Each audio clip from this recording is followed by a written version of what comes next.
Olá pessoal, espero que esteja tudo bem com vocês. Hoje é dia de descobrirmos como o oxigênio e os nutrientes chegam a cada um dos nossos tecidos. Hoje é dia de sistema circulatório.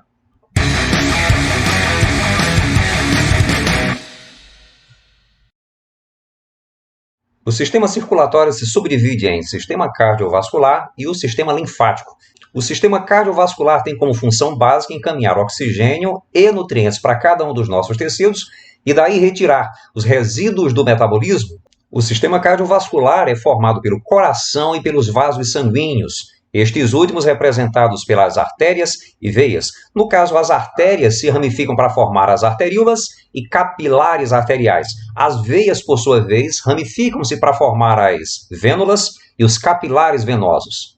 O coração é um órgão oco, formado por tecido muscular estriado cardíaco, tem mais ou menos 400 gramas, isso no adulto mediano, localiza-se entre os dois pulmões, na região conhecida como mediastino, abaixo do osso externo, fica um pouco voltado para frente e para o lado esquerdo. O músculo cardíaco é conhecido como miocárdio, mios, músculo. É envolvido externamente por uma membrana conhecida como pericárdio e internamente pelo miocárdio, que é uma outra membrana. Apresenta-se dividido em 4 câmaras, 2 câmaras superiores, conhecidas como átrios, 2 câmaras inferiores, conhecidas como ventrículos. Não há comunicação entre os átrios, como também não há comunicação entre os ventrículos. No entanto, há uma comunicação entre átrios e ventrículos, no caso. O átrio direito do coração comunica-se com o ventrículo direito através da válvula atrioventricular direita, também conhecida como válvula tricúspide. O átrio esquerdo comunica-se com o ventrículo esquerdo através da válvula atrioventricular esquerda, também conhecida como válvula bicúspide. Esse termo cúspide significa lâmina. É que essas válvulas vistas de cima para baixo, elas são como lâminas que abrem e que fecham, permitindo ou não a passagem do sangue. Quando os átrios se contraem, quando ocorre aquilo que nós chamamos de sístole atrial, as válvulas atrioventriculares se abrem, permitindo a passagem de sangue para os ventrículos. Daí os ventrículos relaxam, enchem-se de sangue. Ocorre então a sístole ventricular. Daí o sangue deixa o coração e vai para pulmões e para o restante do corpo. No caso, o sangue venoso deixa o ventrículo direito e parte para os pulmões, através das artérias pulmonares, e o sangue arterial deixa o ventrículo esquerdo e segue para o restante do corpo através da artéria aorta. Que fique na cabeça de vocês. A contração da musculatura cardíaca é conhecida como sístole. O relaxamento da musculatura cardíaca nós chamamos de diástole. Quando da contração dos ventrículos, para evitar que o sangue retorne para eles, entram em ação aquilo que nós chamamos de válvulas semilunares, que ficam tanto na base da aorta quanto na base das artérias ou da artéria pulmonar. Nós podemos acompanhar a circulação a partir do átrio direito. O sangue parte do átrio direito para o ventrículo direito, do ventrículo direito vai para os pulmões, dos pulmões volta para o coração, entrando no átrio esquerdo, do átrio esquerdo para o ventrículo esquerdo, do ventrículo esquerdo o sangue vai para todo o nosso corpo, para todos os nossos tecidos, banhar, irrigar, mandar oxigênio, nutrientes, retorna para as veias, da veia cava inferior e da veia cava superior, o sangue retorna para o átrio direito e aí começa tudo de novo.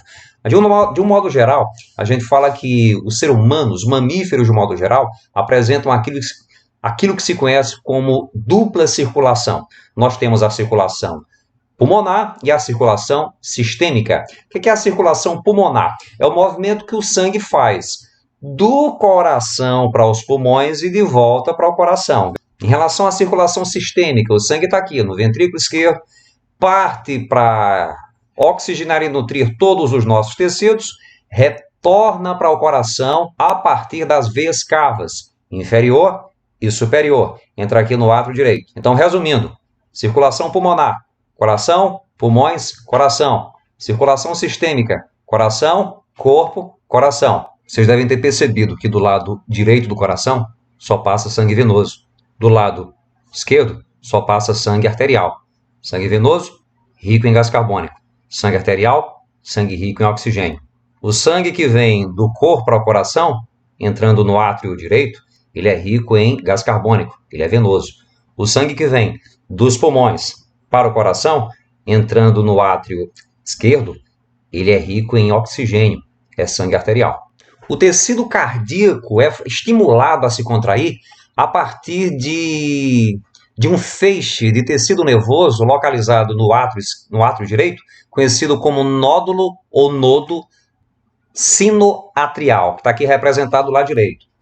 Na verdade, ele fica ali entre o átrio direito e a veia cava superior, bem próxima à veia cava superior. Então, isso gera estímulos elétricos que fazem com que os átrios se contraiam. Esse tecido ele se propaga para os ventrículos através do chamado nodo atrioventricular, que estimulam a contração dos ventrículos. Isso aí dita a frequência cardíaca. Isso é o marca-passo natural.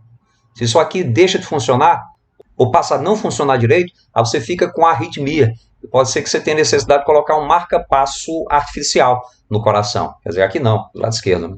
A frequência cardíaca normal está em média aí em torno de 70, 80. Lógico, isso varia. Você está no estado de repouso, a frequência é bem mais baixa que isso. Você está aqui quando você está no meio de uma atividade física, a frequência cardíaca passa de 150. Isso varia pra caramba. Mas o normal é em torno de 70, 80. Como já dito, os capilares sanguíneos são as artérias, as veias e os vasos menos calibrosos, oriundos desses dois.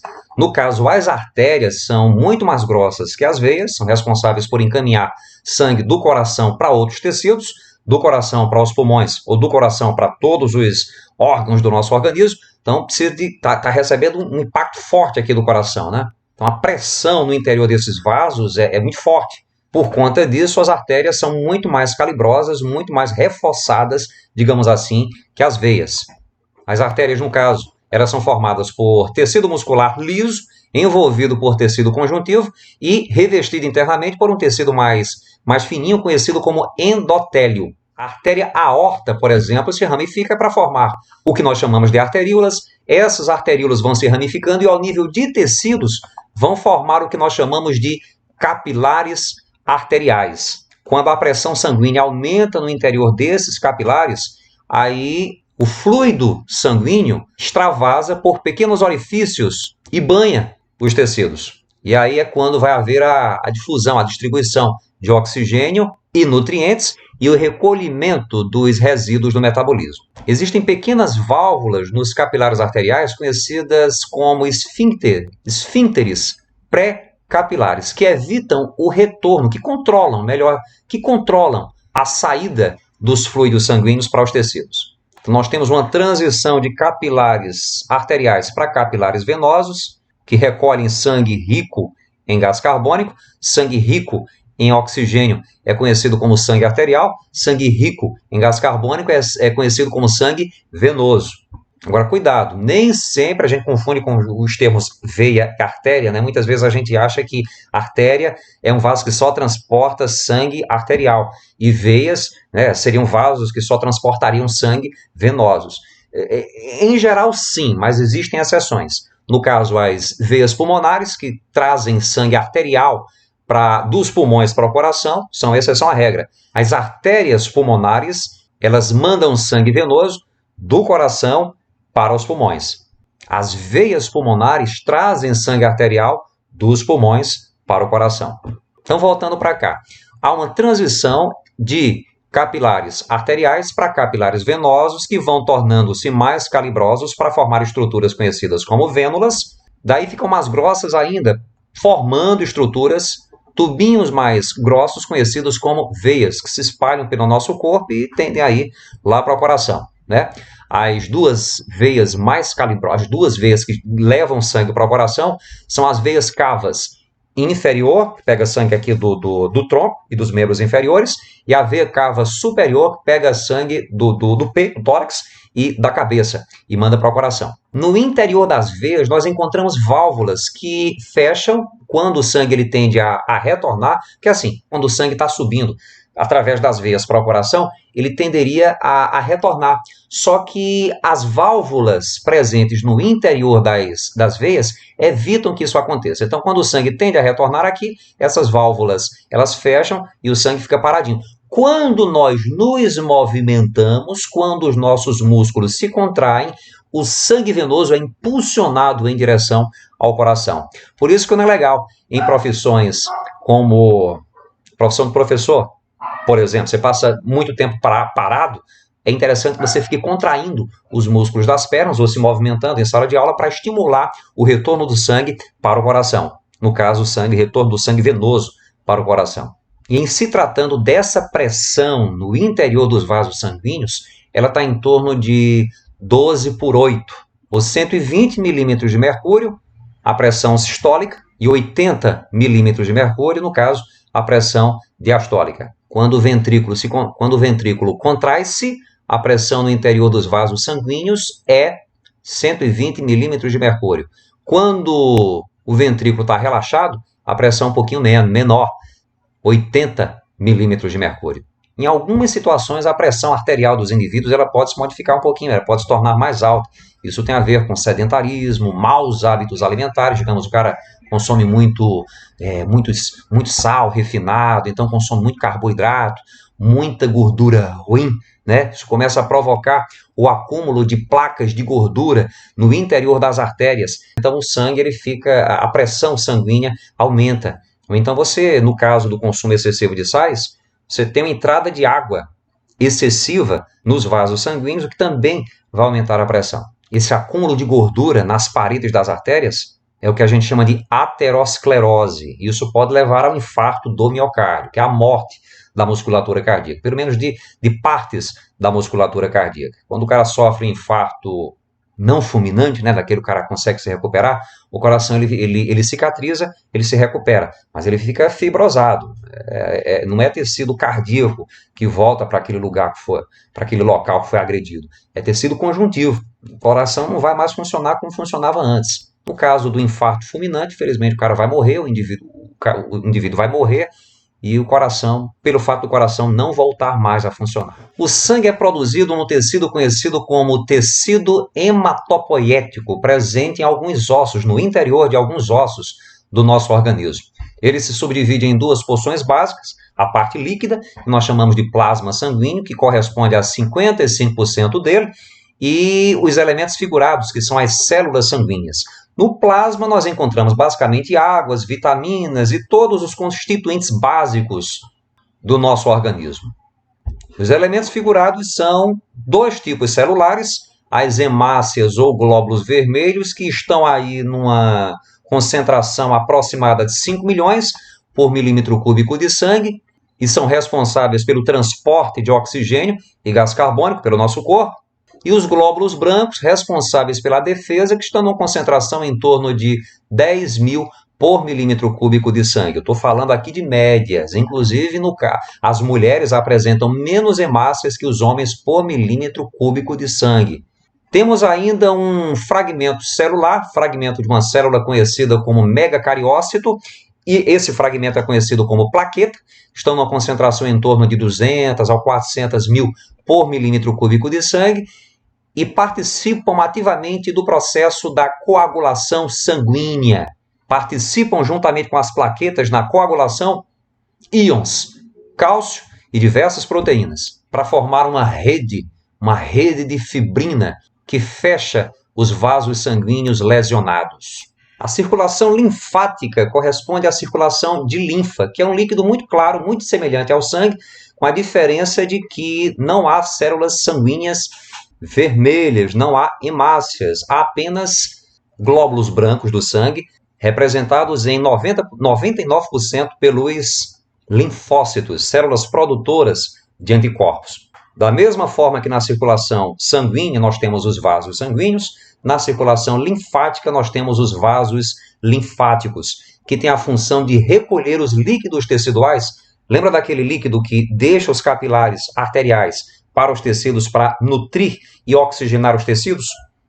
Parte desse líquido retorna para os vasos sanguíneos, só que boa parte segue para os vasos linfáticos. Se por acaso você tem dificuldade de retorno desse líquido tecidual para a corrente sanguínea ou para a corrente linfática, você pode ficar com edemas. Quando estávamos tratando de vermes nematóides, vimos o caso da elefantíase em que a filária, o verbo filária, habita o interior de capilares linfáticos, impedindo o retorno dos tecidos, do líquido tecidual. Então, o resultado são aqueles inchaços muito complicados. Os capilares linfáticos, eles seguem para a região torácica para formar duas grandes veias linfáticas, que recebem, por sua vez, vasos linfáticos dos membros superiores e do pescoço. E por falar em pescoço, nessa região, nas axilas, nas virilhas e no intestino, nós vamos encontrar estruturas conhecidas como linfonodos, que têm como função filtrar a linfa.